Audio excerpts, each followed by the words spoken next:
Welcome back to another episode of Dentistry's Growing with Grace podcast. Join Grace and her guest of the week as they discuss lessons learned in the industry and explore unique insights into ethical growth.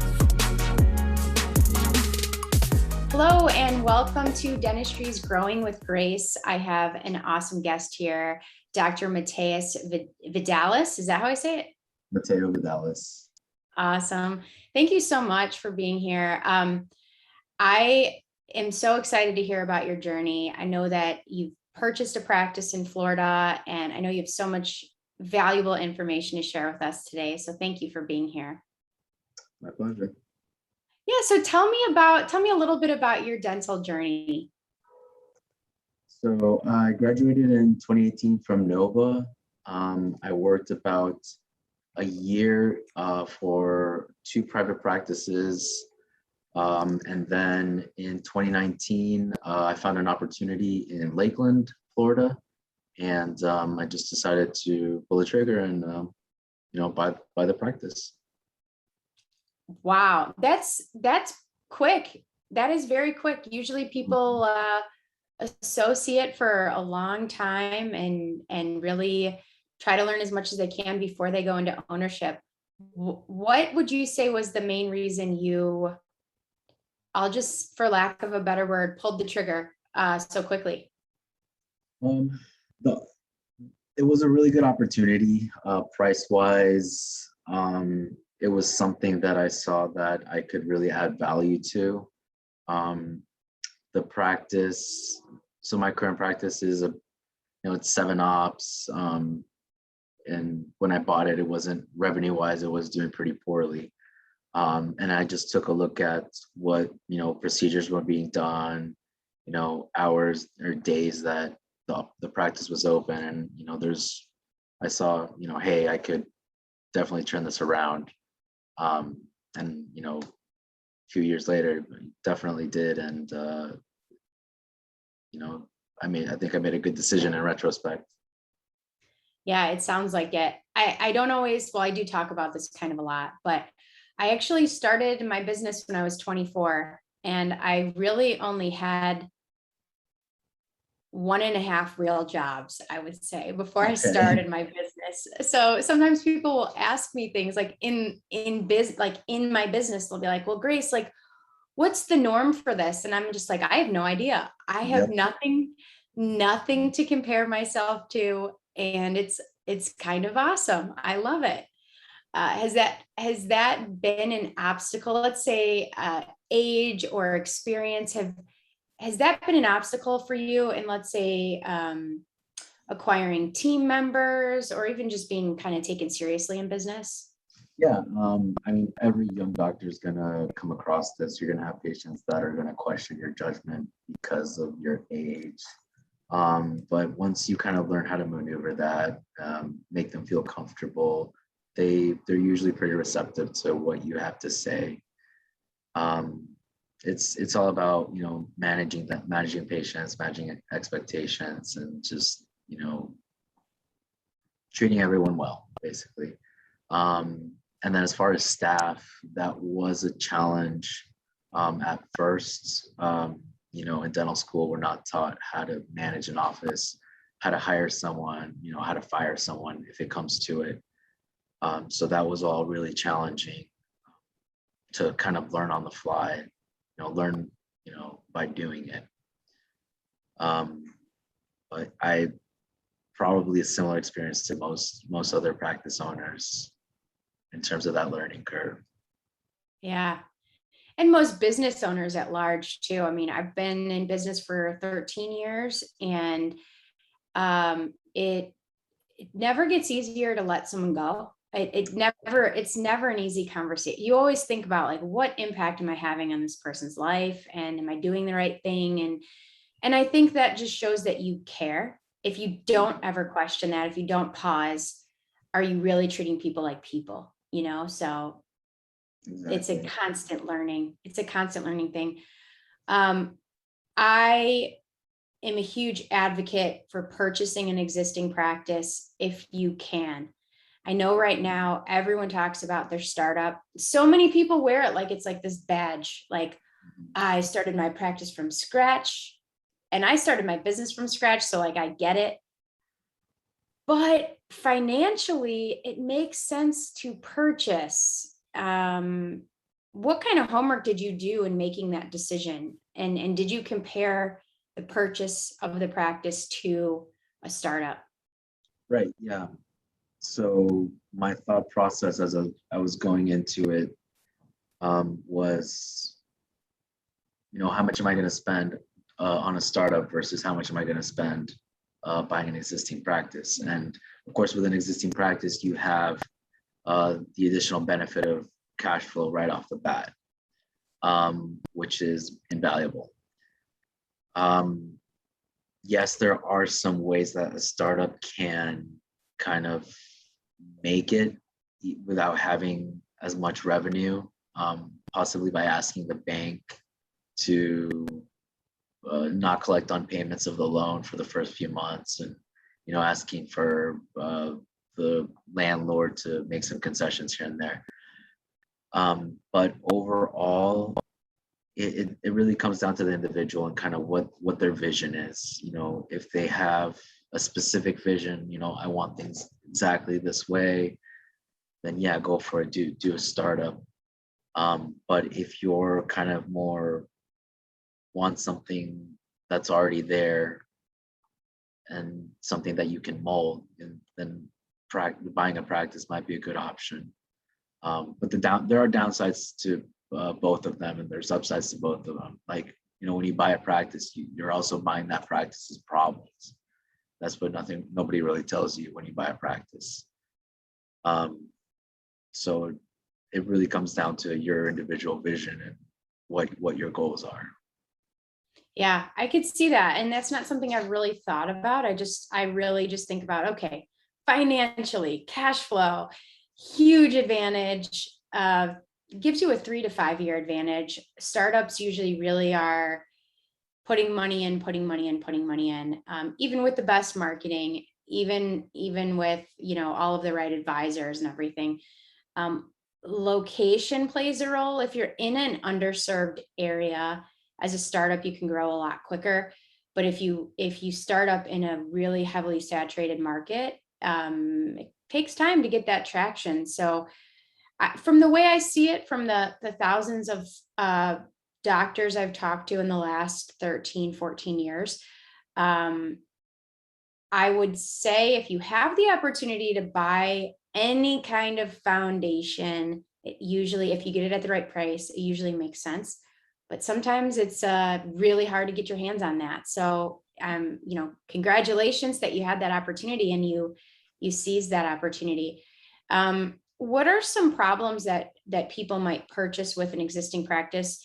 And it doesn't have to be, your exact situation, obviously, but just in general, things you may have heard, seen, or experienced. What are some things that people don't really think about as obstacles in acquisition like this? So, employees, number one, are one of the biggest, I don't want to say issues, but difficulties, getting along with them and having them kind of do things the way that you want to without kind of, imposing, your will type of situation. So having the right employees, sometimes the employees that the practice has are great, and you don't have to do much, and they'll listen to you, and they'll respect you. But sometimes that's not the case, and a lot of times when you buy a practice, you have to let go of a lot of the staff, because they may not see your vision, or they may not want to do the things that you have planned for this practice. Like, say you want to open a Saturday, or the whoever was with the practice doesn't want to do that, then you may have to end up letting them go because they're not what your vision needs for that practice. Some other challenges, just the system's not in place the way you want it to be. Collection practices, poor collection practices, from the previous dentist, shoddy work from the previous dentist that you have to then fix for free, to keep the kind of goodwill of the patient. Nobody tells you these things, but you learn it quickly is when you make the purchase. Mm-hmm. I have a situation right now with a client who's purchasing a practice, and the seller is not telling the team about him until the day that they're basically doing here's the keys, bye.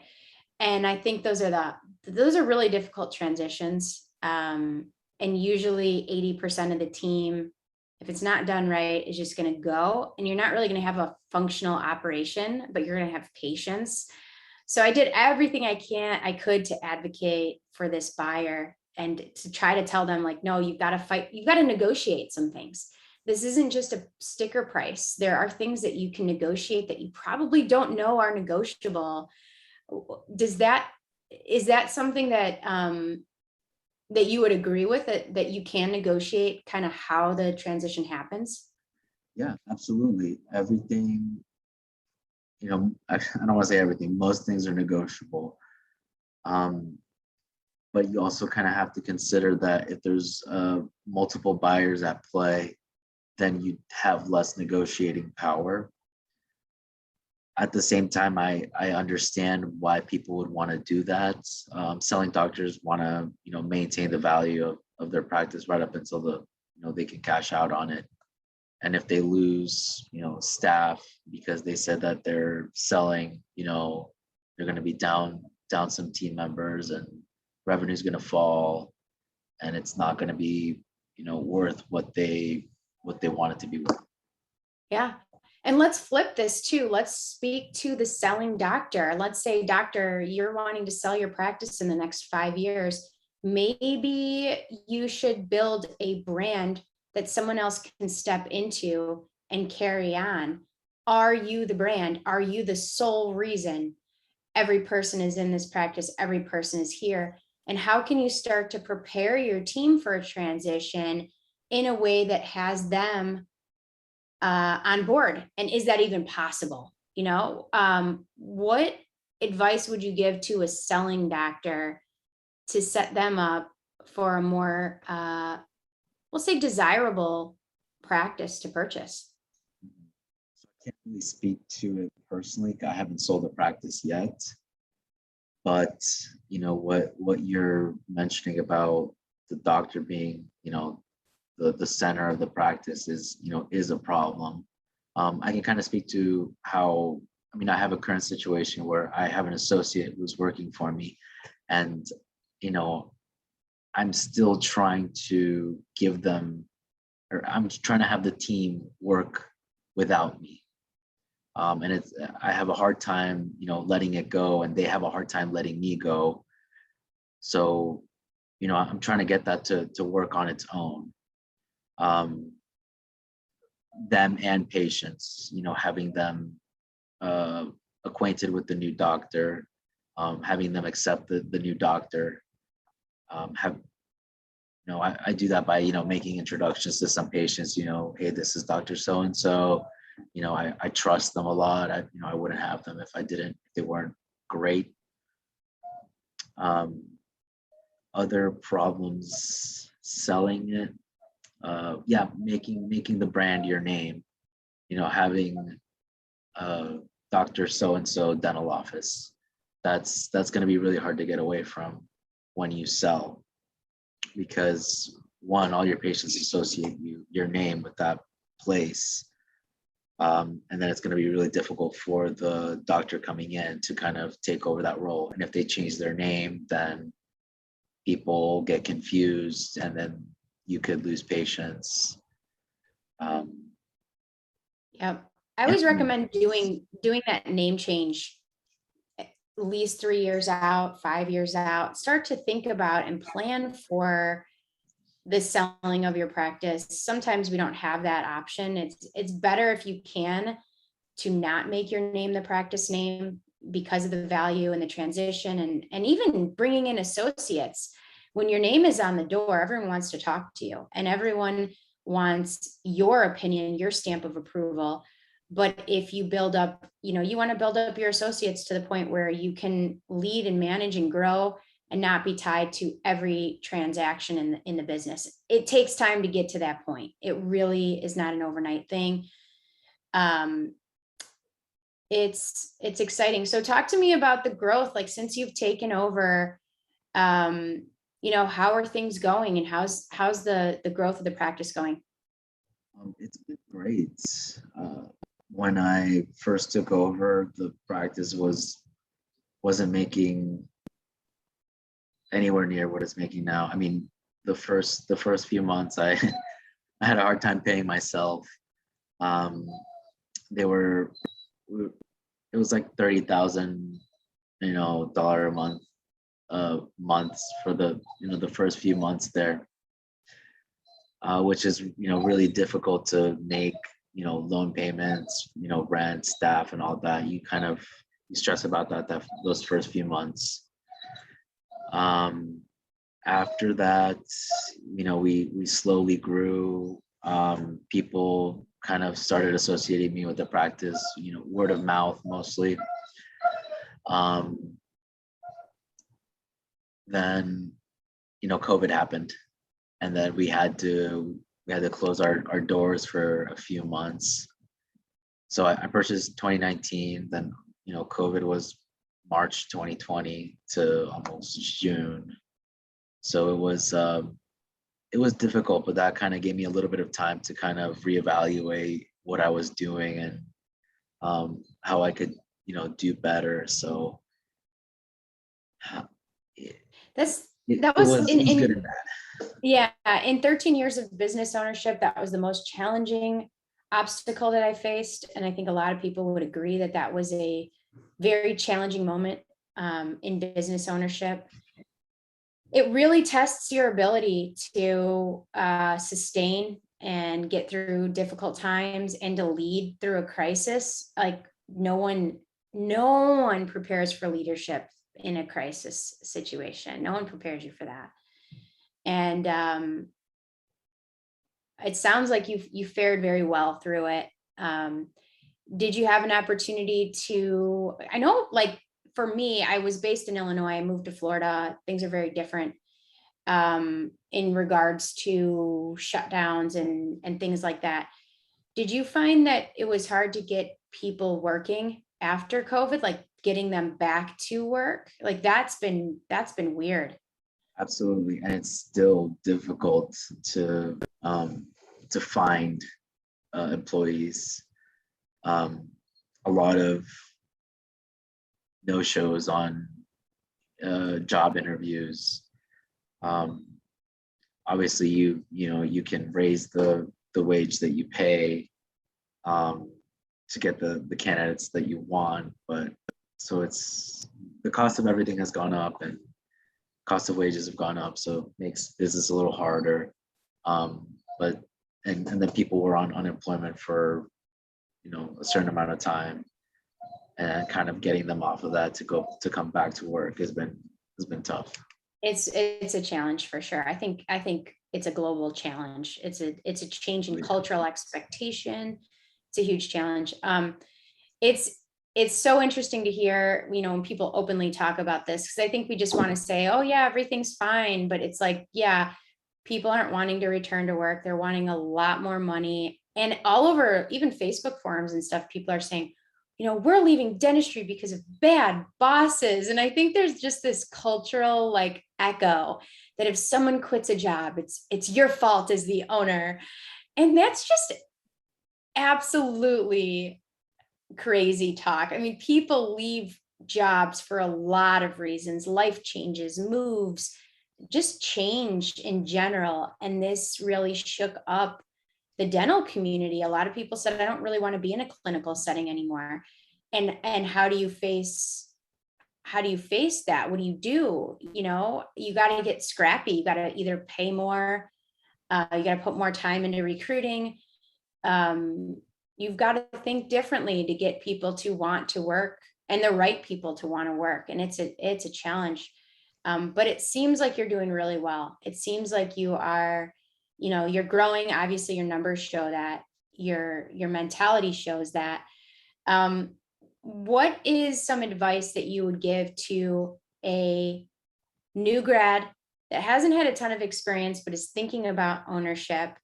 Besides the things we talked about with the really doing your homework on what you're purchasing, what are some other things you might tell them before taking the leap to jump into ownership? So one thing that I kind of hadn't struggled with was wanting to jump into practice ownership when I wasn't clinically competent. Those first few months out of dental school, you're relearning everything. And to try to get into practice ownership when you're still not confident clinically is really difficult. It's hard to manage a practice when you're worried about clinical outcomes. So I don't want to say I waited until I got to the point where I was confident clinically, because you're always learning. But if you're competent, if you feel like you're comfortable enough for 80-90% of your procedures are going to go predictably, then it would be okay to start taking more responsibility, like ownership. But to a new grad, I would say, someone who's eager to get into practice ownership, I would say, slow down a little, make sure you have your basics covered, make sure you're efficient, make sure you're making a good amount of production in your current practice before you make that leap. That is excellent advice, and so honest and so authentic. I can't tell you how many doctors I talk to that are within their first year out of dental school. Clinically the speed isn't there, and they're like, I want to have 5 practices by next year. And you're like, okay, when is reality gonna hit this person? And I don't want to be the one to burst their bubble, so I'd rather have you do it. I appreciate you for doing that. It creates other problems, right? I mean, you've got to always be honest with people. And if you're getting new patients in, or you've got this marketing company that's hitting, let's say, implant patients, let's do this, let's do that, and clinically things are blowing up, you're not going to have a great reputation. You're going to have a hard time. And it's stressful. I can't even imagine that stress. Sounds like you've gotten creative as you're building your clinical abilities and your clinical speed, and you've got a couple of years under your belt now out of school. You also have an associate in to contribute on the clinical side, and that's amazing. That was a smart move, in my opinion. So very, very good. From a financial standpoint, you had this opportunity. How did you get your foot in the door with this opportunity? Because it's rare that people find this kind of transaction right now in today's environment. So the way that I went about it, I spoke to the lenders, each bank, Wells Fargo, Bank of America, PNC, Huntington. Their practice finance divisions have relationships with a lot of the brokers in that area. So if you talk to the bank reps, they'll know the brokers. But at the same time, you can kind of look, have a relationship with the brokers yourself. Look for the big transition companies, Doctor's Choice, AFCO, Henry Schein, and just talk to those those brokers and see what listings they have. So networking is still a huge piece of this. Who always beneficial in business, and it's refreshing to hear that. I think a lot of times we're so used to shopping online now too, like, let's see what's for sale. But really, by the time it hits the market, it's already sold in today's environment. Even with purchasing a house in Florida, that's been my experience too. I can't wait for it to hit the MLS. And I think it's similar with practice ownership and buying. So excellent advice. Get connected. Get advisors that you trust. Get advisors that know what they're doing, that are experienced in their area. Beware of people who claim to know everything about everything. You aren't going to find one consultant or one person who knows everything about systems and marketing and financials. And I mean, there is not a one set advisor person or group that's good at everything. So keep your eyes and ears open for finding the best advisors, because those costly mistakes are definitely costly. Very, very good. And with your practice growth in your community, is there anything that you're doing from a marketing standpoint in your community that you think is contributing to this growth? Marketing is very tricky. I've learned. I've tried a little bit of everything. What I've found works the most is, building a good reputation, within your existing patient base, and they'll do the marketing for you. That's hands down. The word of mouth referrals are, they make me the happiest, because I know that my existing patient, liked me enough or was happy enough to, refer their friends or their family. And, cost wise, it's the least, highest return on investment. Other things that we've done, I mean, I've done everything, like I said,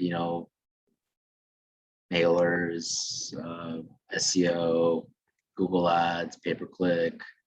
And it's really hard to keep track of those, how well those marketing tactics work. But in every area is different too. What may work for me may not work for someone, in the city, in a higher density population. It could work differently for someone across the country. It's really, really area specific. So it's a lot of trial and error. Yes, it is definitely trial and error. And my response to that would be, as you try things and you see what works and what doesn't work, try to not categorize the entire marketing method based on your one experience. So for instance, let's say, and this isn't necessarily you, but just in general, let's say someone invested in SEO for a year and they never saw themselves in the top 3 on Google. Well, of course, they're not going to see a huge return on investment, because they didn't hit the benchmark for what a successful SEO campaign looks like. So sometimes people try it and then they judge it before they've actually had a successful run with it, which can be hard. Another thing I see a lot is people kind of dabbling.